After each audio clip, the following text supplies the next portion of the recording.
Woo! Good morning. Good morning, everybody. Um, Blustery day here in Chicago, and sorry for the delay. We'll probably edit that out, but um, always fun when you wake up and there's some sort of security alert on your Apple device and everything locks up. Um, yeah, good times, but we're over that. We're past that. Uh, It's a good Thursday morning here in Chicago. It's time for the feedback loop. Got a lot of projects to look at. A lot of submissions that now I've responded to a lot of them, but I do like to circle back and kind of take a look at what we've had as well. I know that Eve and Tegel and Luigi's got some work. Luigi, I think it's like in progress. I don't think he's actually submitted it, but I wanted to take a look at it anyway. Haha, and Rebecca as well. Shane, I know you were working through GitHub.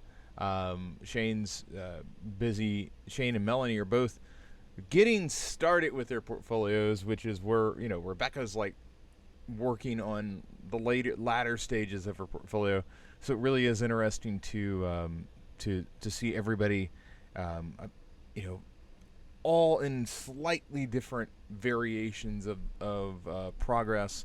It reminds me that that you know design is pretty messy, and design tends to go in directions that are design is not a linear path thing.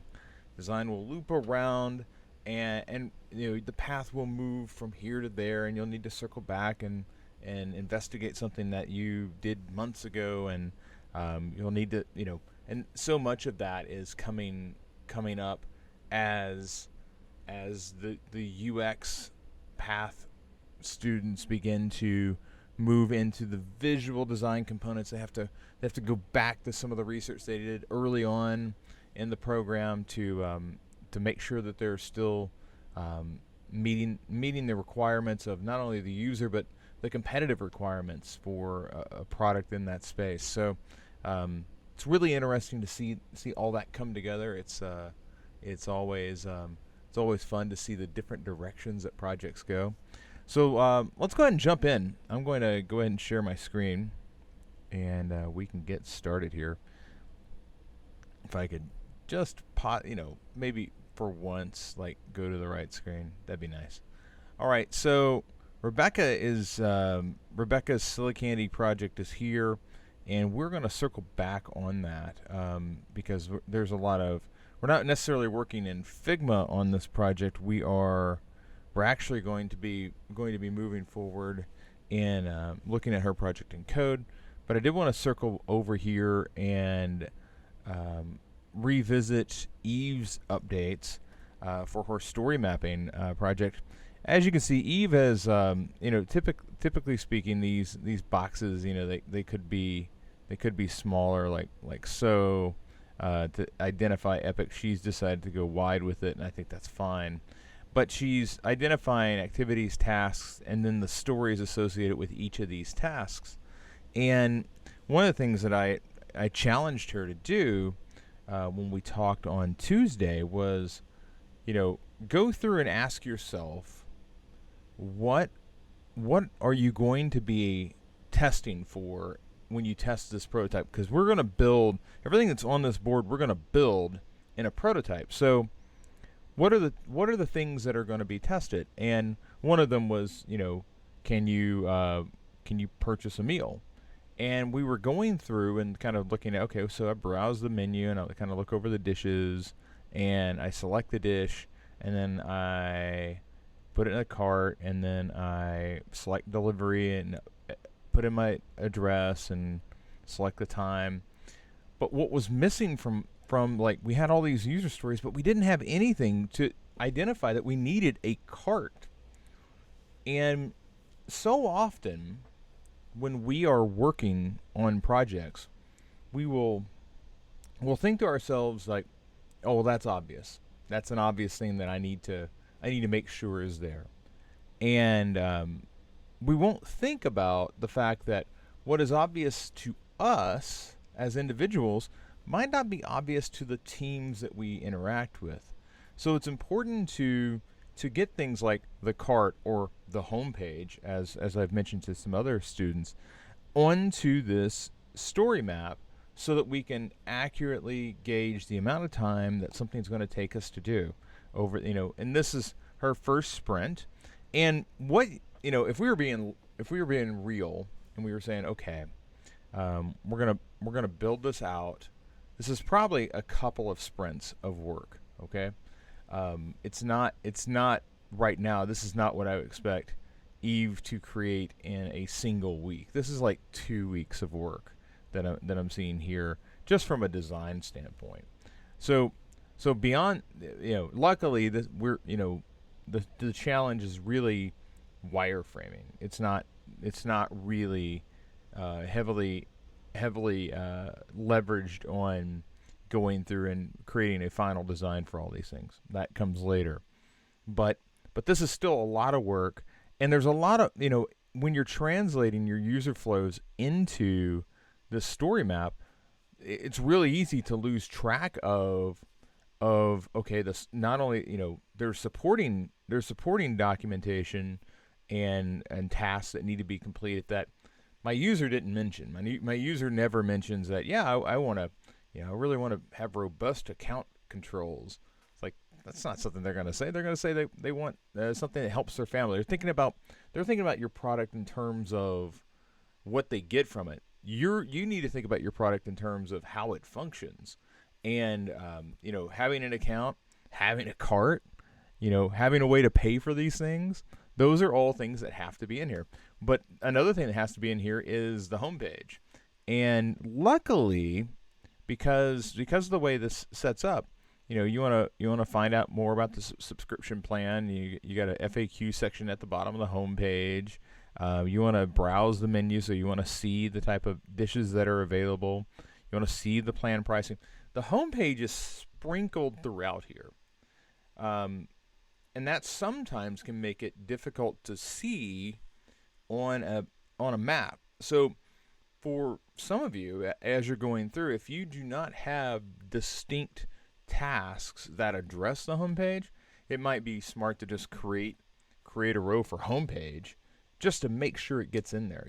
You don't want to leave that as, oh yeah, obviously we have a homepage. No, you want to declare very clearly what it is that you're going to work on, and how much you're going to put into wave 1, wave 2, wave 3 of that. And the other thing I will add, and I was speaking with Kara about this last night. The other thing I will add is you have to remember that that homepage has to be competitive. And you've done the research. You've already researched your competitors. You know what you're up against. So it's illogical to think that you don't have the necessary information to know what should be on that homepage. You've already done that research. But what we forget about is that was, in some cases, a month, 2 months ago when we did that research. So that those details kind of recede. But that's why you were doing your screenshots. That's why you were doing your testing. That's why you were working with individuals to test those sites so that you could get their feedback on what was resonating and what wasn't. You've done all that research. So coming up with what should be addressed on your homepage is relatively low stakes, because you've already put a lot of time in. So Eve, I thought this was a great update. Let's go over and look at Tedrell's design system. She has set this up for her portfolio case study, and I thought she's got a nice setup for her color palette. She's chosen Playfair Display and Open Sans to pair together, and I think that's a fine pairing. And over here you can see that really when we get in on typography, this isn't about like having a shape that's a component. It's really more about having a style that is represented. And the only thing that I would say here is that we want to make sure that these names make sense to not only us but to our teams. So following some sort of common pattern here, like I see an H1 and H2 and H3, having some sort of pattern to your styles that you've created is ideal, because you're not going to be dragging a component over just for a headline. Now you might drag a component over for multiple pieces, but that we'll get to that in a moment.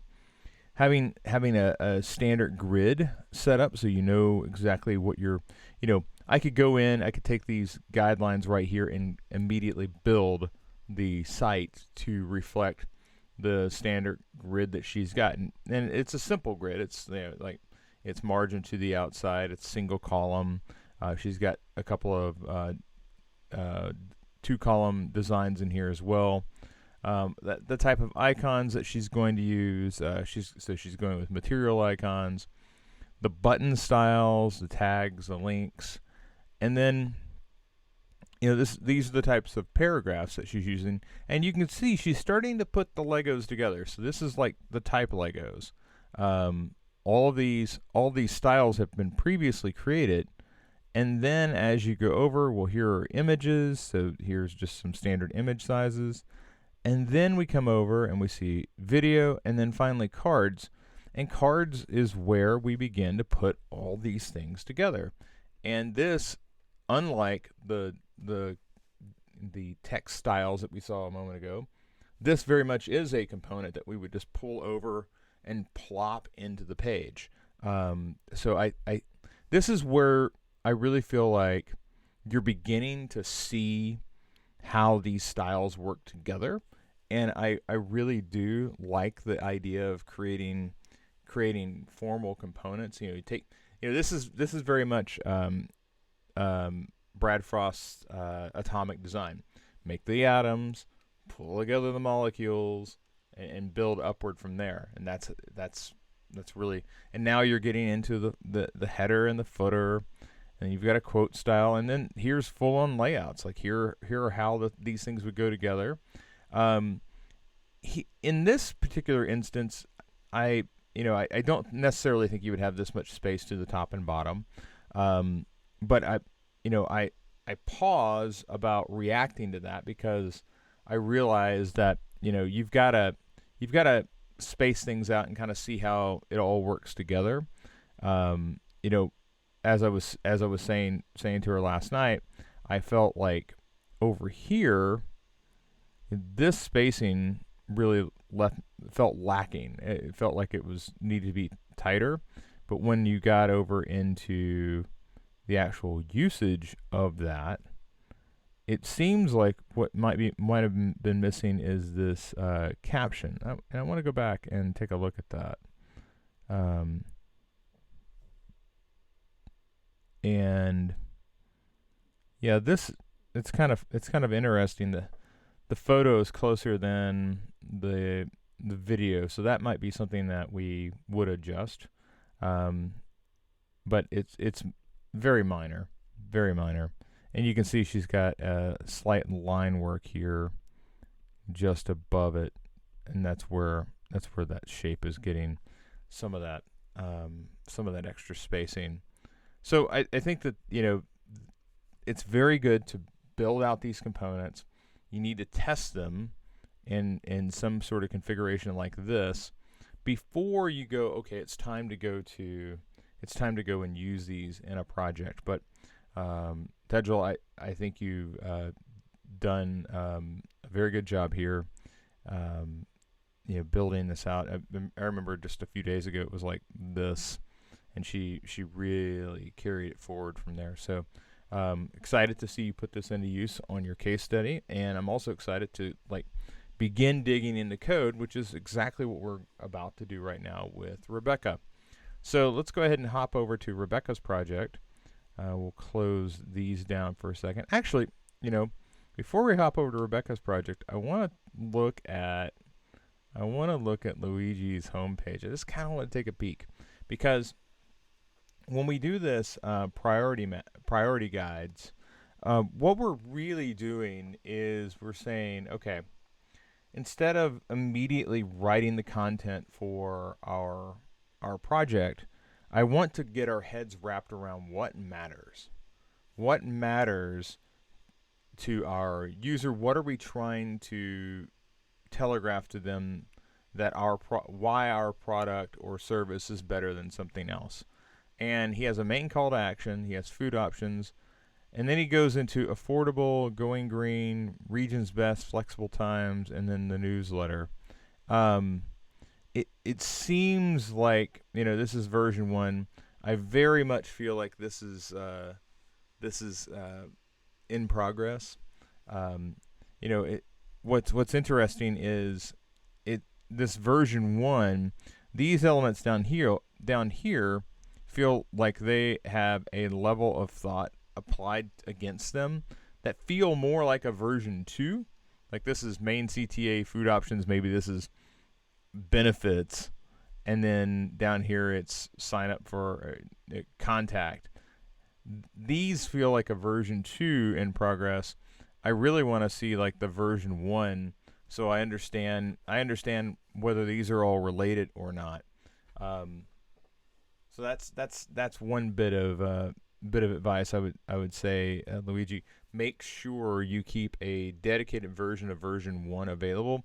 Make that copy, then start going higher fidelity with the amount of detail you're putting into the copy. But I think this is in progress, so you've obviously got more to do here. But I'm interested to know, like, are these connected in some way, or like what's the thrust here? So a little bit of work to do there, but I'm absolutely certain that Luigi will get there. Let's go ahead and go over to Rebecca.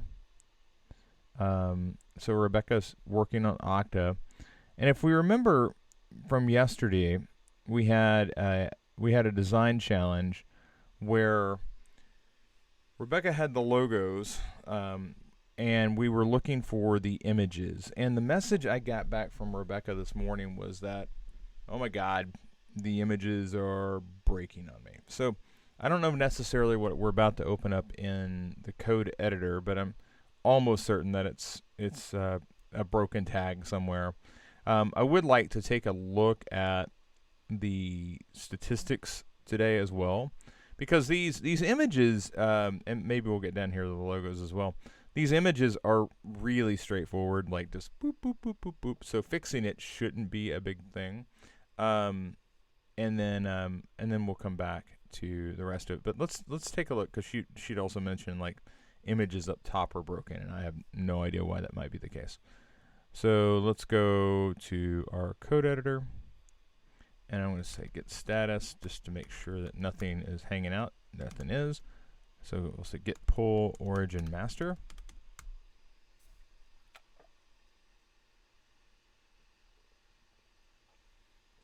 What's interesting is it's only showing one. It says images Silicandy Hero 1 PNG. So maybe all the images were in there. Case study, Silicandy, etc. So I'm going to go live, and we'll see exactly what this spins up. I don't necessarily know what to expect yet. I'm going to read the case study, and we need to begin pointing to Silicandy.html, but we'll see. Okay, could not get. Oh, okay, because it's in a folder called case study, if I remember. Case study. Let's see. Case hyphen study. Okay, so here's Silicandy, and it appears that is there. It's not broken. And here is the images. This feels large. Okay, so it's interesting. I want to come back and look at this. Alright, so that image is in the right spot. I'm not sure where this image is. Those images are super large. Those images are large as well. I want to get our hands we need to get our hands wrapped around this, because those tags are completely out of proportion with what we have in the actual design. So let's address that first. So I want to inspect this. This is and we will need to come back and adjust this for mobile. But this right now is 68. What I want to do is I want to duplicate this and go over to Okta, because we should be able to pick up styles just from Okta.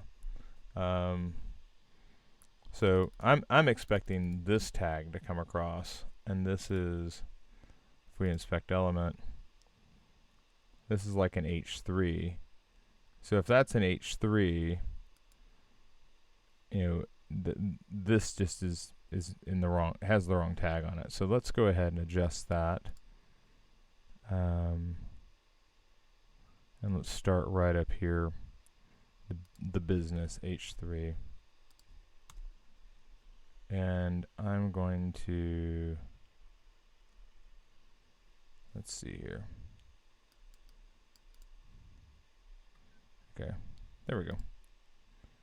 All right, so that's an H3. We'll keep the meat silicon at H1. We will adjust. Well, it seems like there's an H3 here for the competition as well. That's not currently showing up. So we'll say the competition.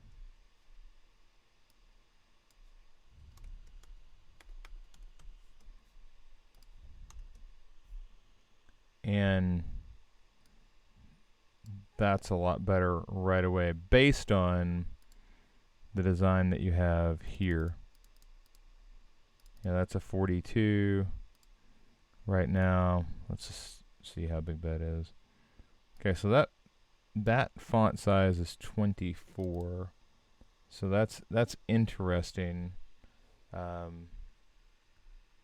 It's not at the level that you've got designed here. But if I went back and I looked at work and I looked at Okta, you were going with a much more restrained type size here. So I pause myself from bumping this up because I don't necessarily know if you mean it. So let's just localhost 8000.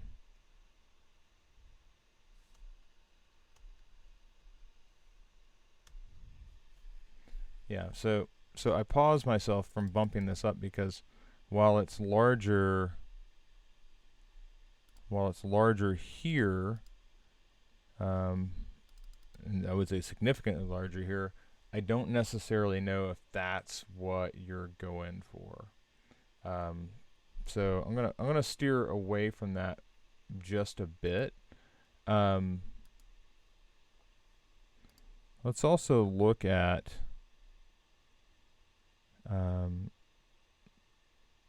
right now, the grid is it's full, but I'm not necessarily sure if we are intending for it to be this wide, which brings into question a few things about the width that we're showing here, because when we look at this, there's like one column down the side, then there's 1, 2, 3, 4, 5, 6, and then there's 5 over here, but there's it's not like we've quite committed to where we really believe this should reside.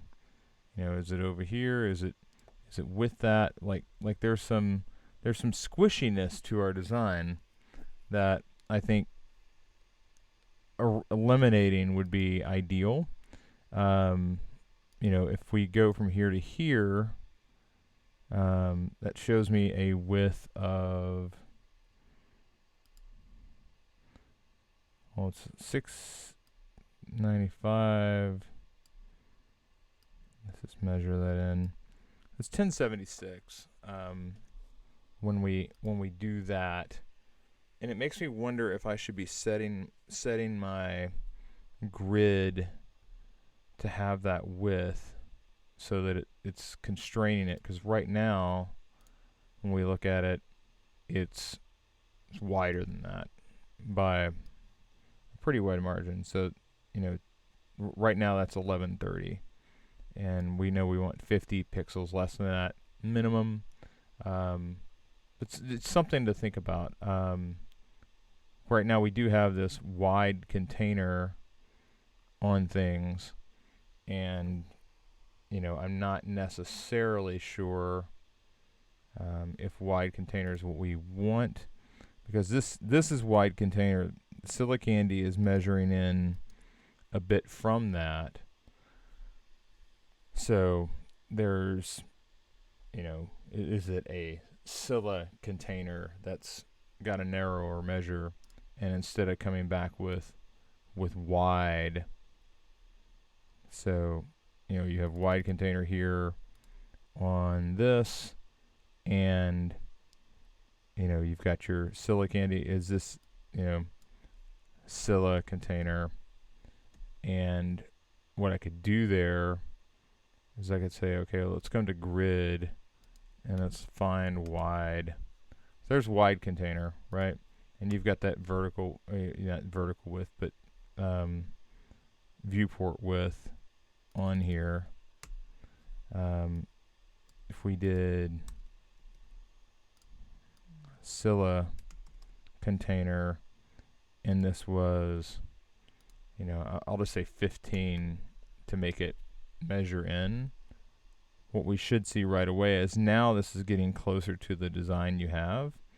Now this is kicking out still, but it becomes an easy fix when we come back through on this, and instead of wide container down here, it's not Willa, but Scylla. And now this is in alignment. And as you come down, you see Tovolo. If we apply that same width again,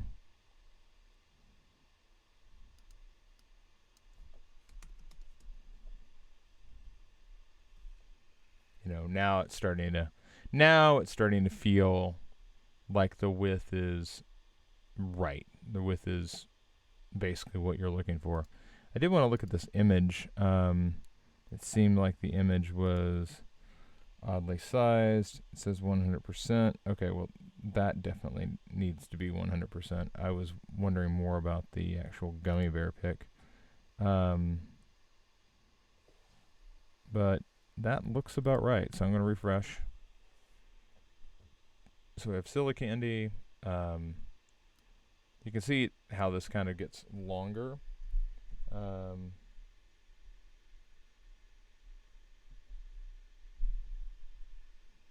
Yeah, definitely. If you've got, and this Matal just piped in on Rebecca's freelance experience in LinkedIn.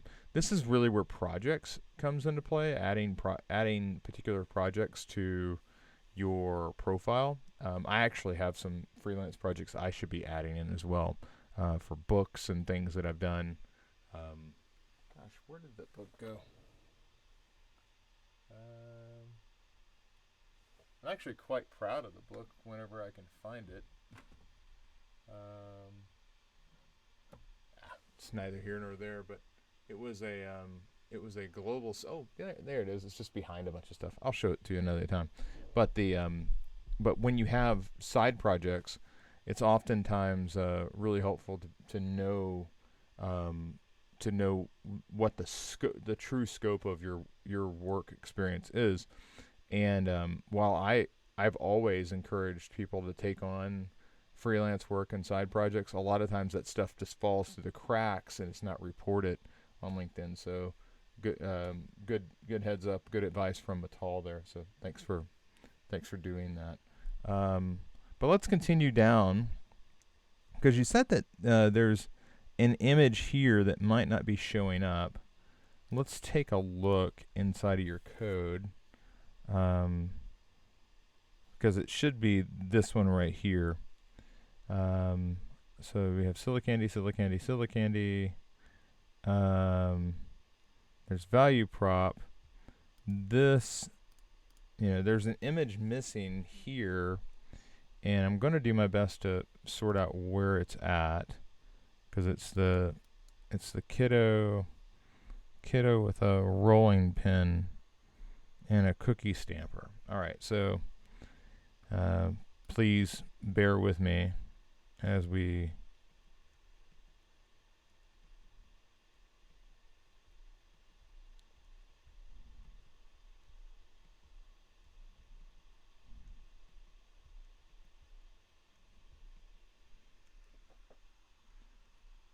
just hop by some of these.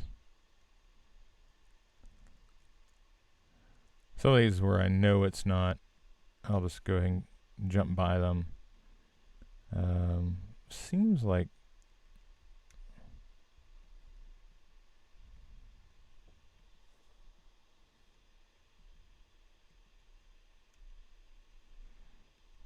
Kids Chef image. Nope.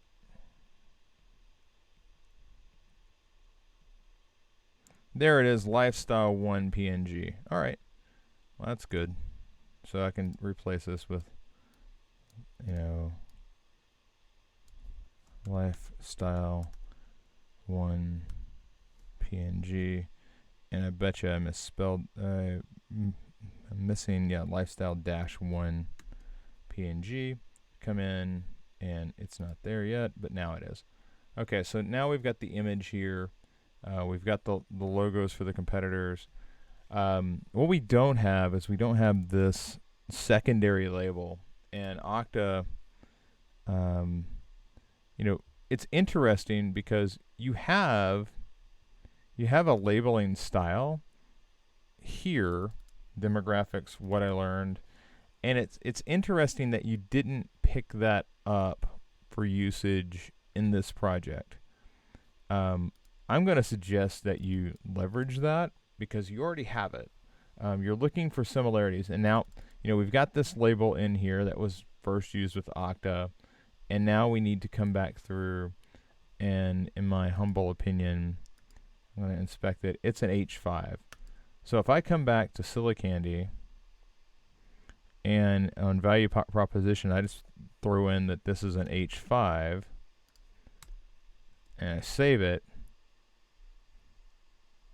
value prop comes in. You may not want to style it that way, and that's okay. But I'm trying to get to consistency, and that brings it more inconsistent with Okta. The other thing that you want to do is I'm counting on you to pull these logos in. You did a good job down here. This one's broken though, so I kind of want to see what's going on. Also, it goes wide, and I'm not sure why. I'm sure there's something that's forcing it wide. I also want to come down here and adjust this target thing. But we will let's first fix our labels here. All right. Because we definitely have some issues there. So those are H3s in H3s. So here we go, H3, H3. I'm going to change this to H5, H5, H5, H5. So let's come back over. It'd be helpful probably if I saved. Probably helpful. Interesting. Sorry, I skipped right over the one I was looking at. Yeah, so this is H3. H3, H5, oops, H5, H5. Let's do it again down here. Save it. And now, this is beginning to come together quite a bit. One thing that is interesting to me is there's typically like an offset, and I want to go into these CSS grid offset, because I don't do offsets a lot, but I do think it's interesting to dig in here. So this is from Stack Overflow, and it's kind of negative margin. Okay, so they're suggesting negative margin. I don't necessarily agree with that. They're suggesting grid template areas, and grid template areas is interesting. Grid template area is something that we haven't really gotten into yet. And as you can see, it's really, grid template area is assigning a class to a div, and then declaring that in the container. So you're basically laying it out in a very WYSIWYG style. I won't go there today with you, because and this is like how Bootstrap would do it, and Bootstrap just gets really ugly with it. I don't think we have to go there today, but I do think it's something we should investigate in upcoming discussions. Like, how do we tweak this space to be just a bit wider consistently? Like, I don't want to put it on each image. I don't want to put it on each div. I want the grid to do it. Right now, though, our bigger challenge, I believe, is let's fix the overall design before we come in and begin tuning it. So this process area is pretty brokey down here. Let's go ahead and look at this. So you also have some customer numbers here that aren't currently in there. So let's get that.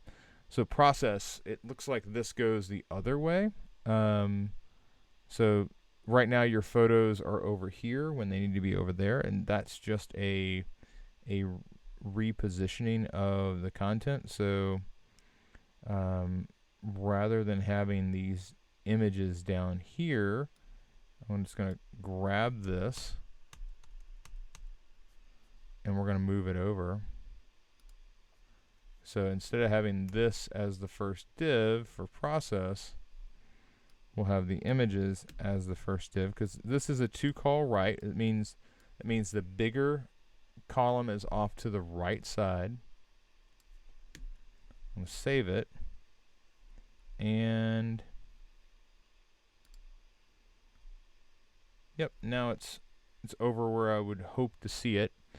You've got process, discovery, goals, product release and testing. Now we need to come down and adjust stores, and then we can get into like setting up a grid for this as well. All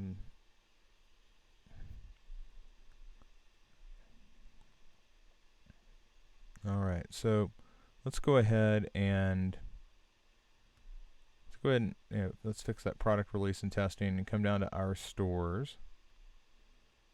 Process discovery, product release and testing. We'll put a H5 on that. Now let's put an H3 on this. And this is the right construction, by the way. To call left, wide container. This div though is interesting. We could probably put class to call. I believe it's to call even, or it's probably to call right, to call.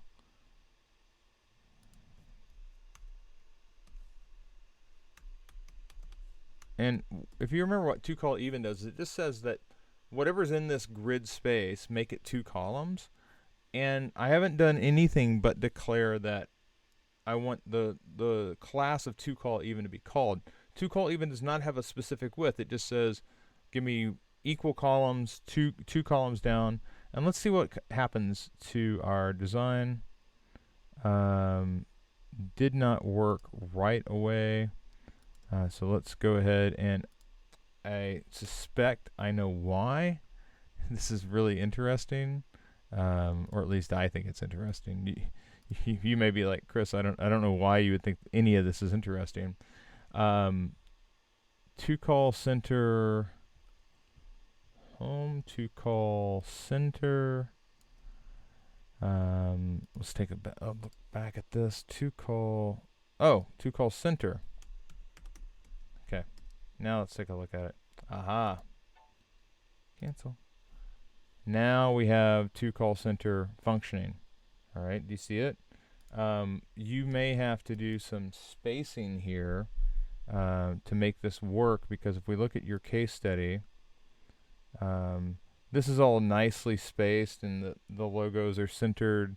And over here, they are not.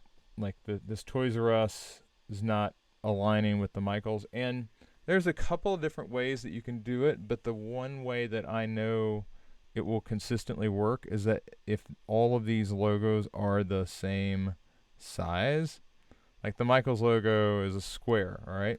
This logo is not a square. That logo is a square. This logo is not a square. That logo is a square. This logo is not a square. So you've got to come through and make each of these equal in size. So you need to do some image editing here. That means this one's going to need to grow, and then when these things show up side by side on the screen, they line up. Like Toys R Us will line up if you add some space to the top and bottom of this, so that it like comes in and snaps into place. I will say that I do believe that like image or grid gap is probably playing a role here. So that is probably a reason why we will likely, yeah, so here's a grid gap. If we remove that, well, grid gap actually is playing a good role.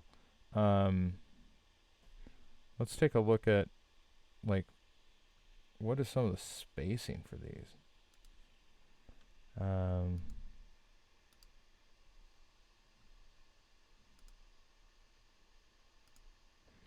It's just weird that the spacing is so off. Yeah, we'll have to take a look at the spacing, but I do want these images to be the same size, and that's an image editing bit of work that you can do. But overall, you know, it looks like these are, you know, this is now beginning to come together. Oh, obviously we, you know, do you see? Do you notice how this is all in alignment, but these actually these are off, and that's because we have not gone back through and edited this to have Scylla instead of wide. And if I remember correctly, the competition is, or our contribution is 3. Scylla. Scylla. And let's make sure, yeah, that's Scylla as well. Okay, so now if we come back over, you'll see everything is in happy alignment. Tomorrow I want to go through and I want to talk about how to get some particular wider spaces here. I also think you need more space around your sections, but we still need, like, I need the logos in here. I need you to come in here and edit these images, and then we need to come down here and begin to work on these image hovers and overlays, because right now that's hasn't been started yet. But let's fix these sections up here. You've got a lot of work already done. I mean, this is really close to finish. So let's, Rebecca, if you can clean up that those items, I think you will be in a really good spot, and you can push that up, and we can like begin really tuning this for tomorrow's edition, and this thing can be done. All right. And then obviously we want to look at this responsive and test those things out as well. But ladies and gentlemen, that is it for me for Thursday feedback loop. Thank you so much for submitting your work for review. I'll be back again in the morning. And tonight, a special edition of the weekly workshop, we're going to be looking at how to work with type in Figma. There's all sorts of little things that you should know, differences between the browser version of Figma and the desktop version of Figma. I will be walking through all those things with you to make sure that you're aware of really how to work efficiently with type in Figma. And otherwise, if I don't see you tonight at the workshop, you can watch the recording of that. And otherwise, I'll see you tomorrow morning. Take care.